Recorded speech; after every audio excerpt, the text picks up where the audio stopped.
So here we go. This is our recording for Design 300. It's the lecture. It's Tuesday, November 24th. Of course, we do not have a lecture on Thursday, the 26th. That will be Thanksgiving.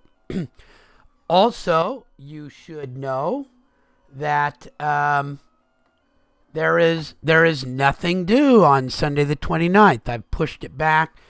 We're going to talk about Unit 9, but I'm not going to require a submittal. You may wish to do a submittal, but there will be no submittal required for Unit 9. So Unit 8 is going to end up being due the following week. So Sunday, the November 29th, nothing is due. Everybody should take their opportunity to enjoy their Thanksgiving break as much as they can. Normally, at this point in the semester, I do a class the week, prior to Thanksgiving. But I think with remote learning and just how everything is more difficult, an extra little few days of break will be good for everybody. But I am going to do this lecture and record it just so that the information will be there. So here's what we've got. Again, this is Design 300. It's our lecture. Nothing is due on Sunday. And we're going to talk about the sustainability of wood. All right, that's the last little part of the wood. And of course, the wood I'm going to talk about is Doug fir. You had the option of Doug fir, larch, and hem fir, I think. 3 different types of wood. I kind of picked Doug fir for the purposes of demonstration, so I'll continue with that. Okay, so I'm going to make my information full screen here. And let's just talk about, what goes on here. So, as always, with the material resources research part, we want to discuss sustainability, toxicity, life cycle carbon footprint. That's a little bit hard on this one, actually. Transportation cost, that's not as hard. And recyclability, not maybe as easy as we think. So let's take a look at some of these. So the first one, I just went in, let's look at sustainability. So I went to Google, good old Google, and I typed in, is Doug fir a sustainable product? You can always get started with that at this level. We are not doing massive research papers that take tons of coordination and deep learning. We're trying to get an introduction and a very broad base of understanding. So good old Google does just fine for us. And right off the bat, there's a site that says Doug fir that has been certified by Forest Stewardship Council. Now that's maybe somebody to go look up and see who that is. If that's a bunch of oil companies that run that, you would maybe go, okay, nice name, not. But if that looks like a reasonable group, then you could say that it is possible to grow Doug fir and harvest it in a sustainable manner. Now remember, what we mean by sustainable is that you could grow the replacement in the time that it takes it to break down. So if in my residence, my house, they had used Doug fir, which they might have, I don't know, I haven't been into the walls to see, but I'll take a guess that there was probably Doug fir. And my house has been standing since 1976. I haven't lived in it the whole time, but so, a house is going to stay up for 50, 60, 70, 80, 90, even 100 years. So could you grow enough Doug fir to replace what was used to build your house in 100 years?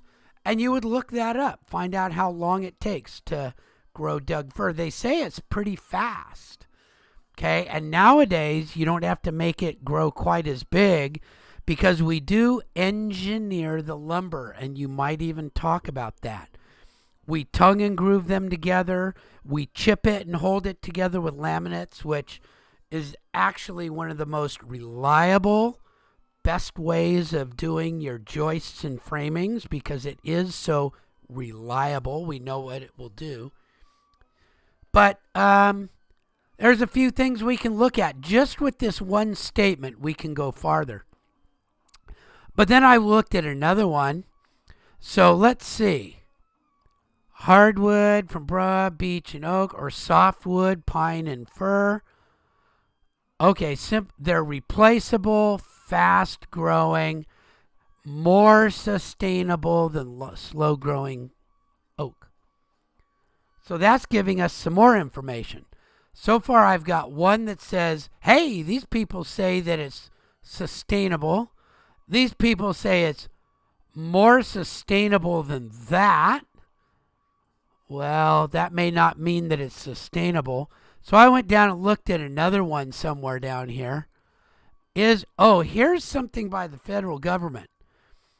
And yes, I know that sometimes we would think that there are other interests in play, but in general, if I can find something by the U.S. government, I'll go look at it. So here it is. And oh, look, this is actually a pretty good. This isn't even it. This is recycling. Hold on. Here it is, right here.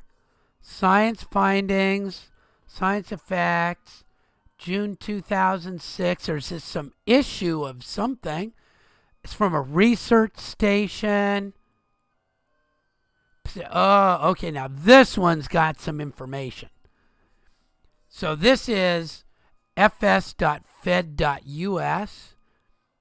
Maybe I'll put that one in there. Maybe that would be a good one, just so that you guys would have it. Up.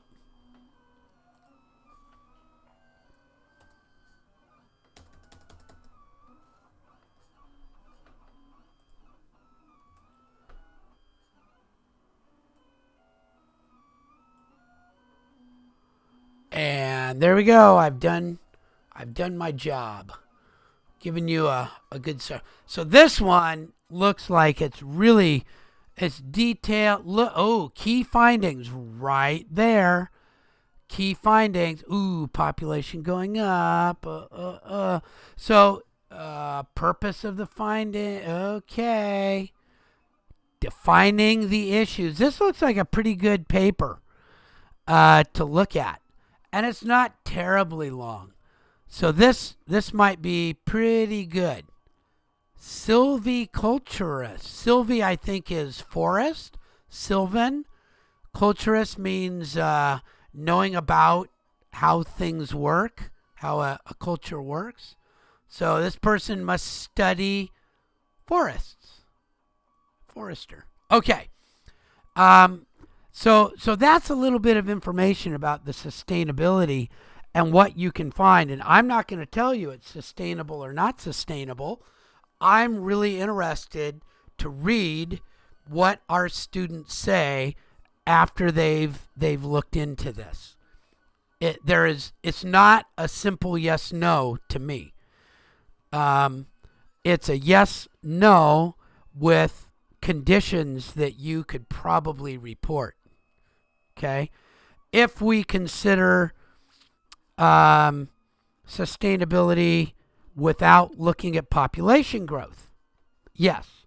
If we look at sustainability for just local use, maybe yes, right? So you'll talk about that a little bit. Toxicity of the material, pre-use and post-use. So here I just typed in, is production of Doug fir lumber toxic? And of course, you would be taking snips of these and putting it into your presentation or putting it into your, that just reminded me. Hold on a sec.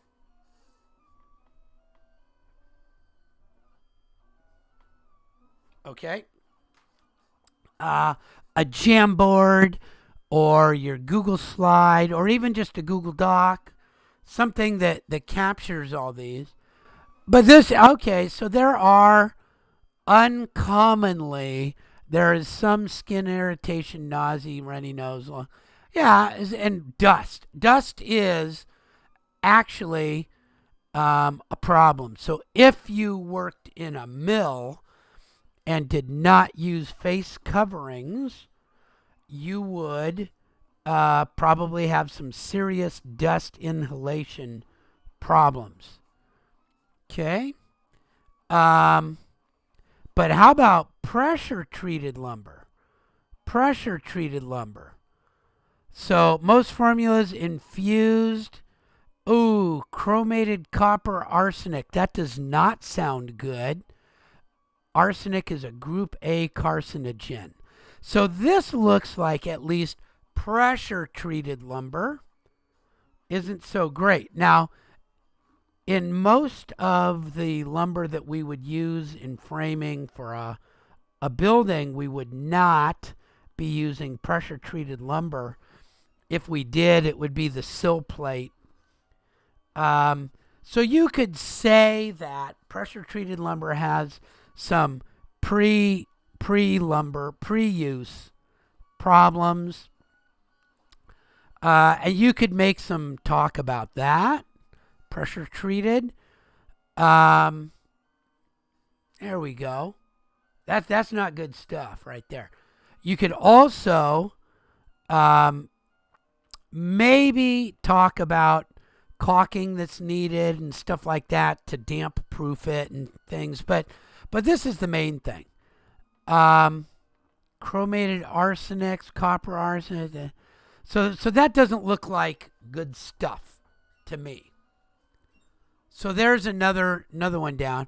And I don't think post-use would be sort of the same thing. If it's pressure treated, you don't want to be doing stuff with it too much.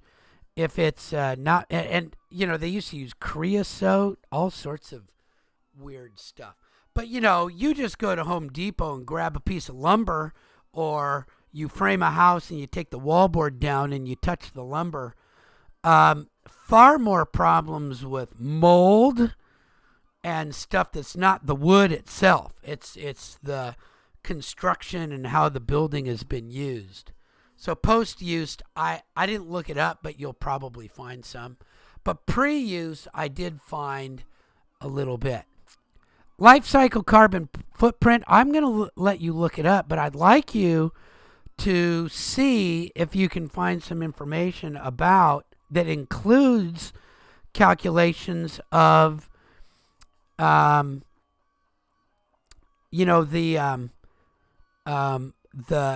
result of not having the tree, right? Trees are a critical part of sucking up the carbon dioxide and giving us some oxygen back.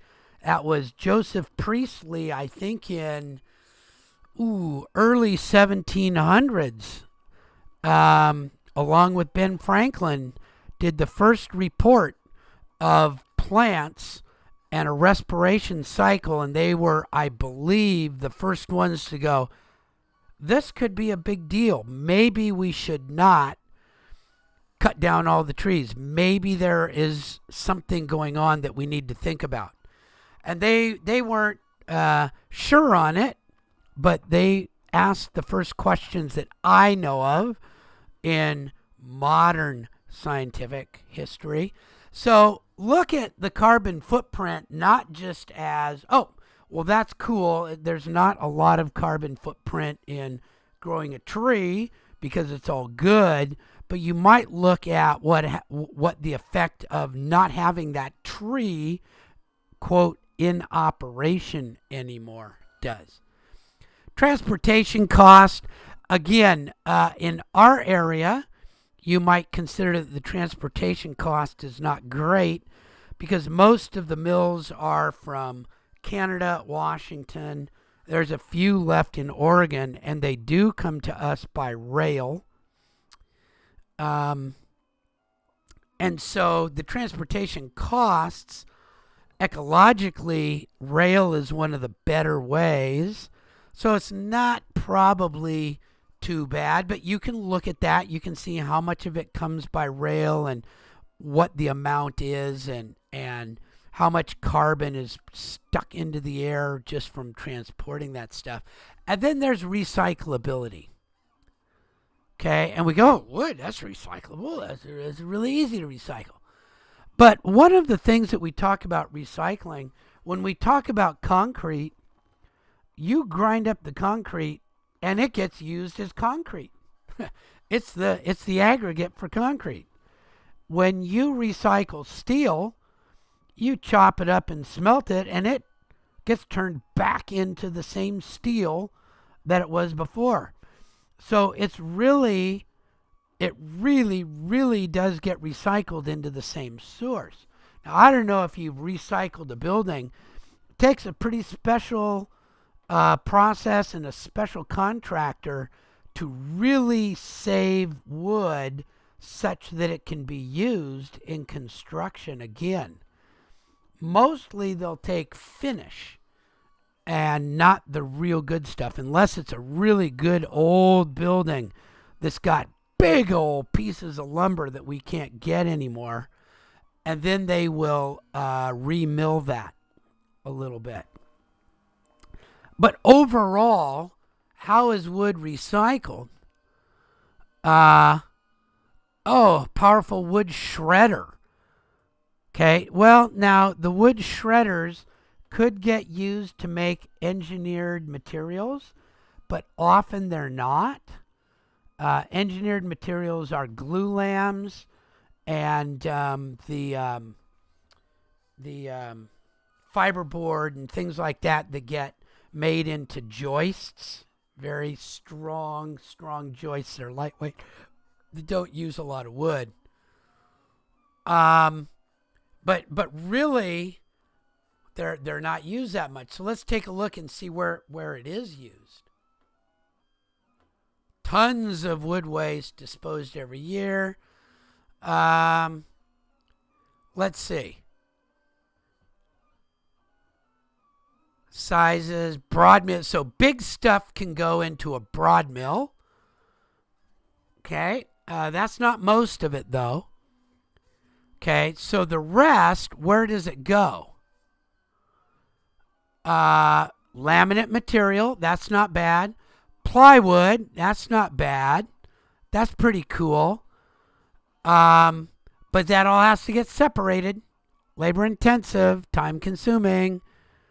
Recyclable material. Wood is hard to sell. Wood is hard to salvage because it's mixed in with other stuff. Okay, so that's interesting, and it talks some more in different parts about where it does get used. A lot of it gets used in paper and pulp and shredding and mulch. And paper and pulp is good, right? We want to use stuff. But you can see here's good wood over here. And then here's the waste wood, and that's even pretty big, good waste wood. But how are you going to turn that stuff into real usable wood? It's going to be pretty hard. Okay, so really when you think about the recycling, what do you need to do? So now, that's really what I want to present. It will be due a week from Sunday, along with what you've already turned in on 8.1 and 8.2. We will do 8.9. I will cover the material in lecture, but you will not be required to turn it in. So there we go. That's our work for today. So Eric, do you have any questions?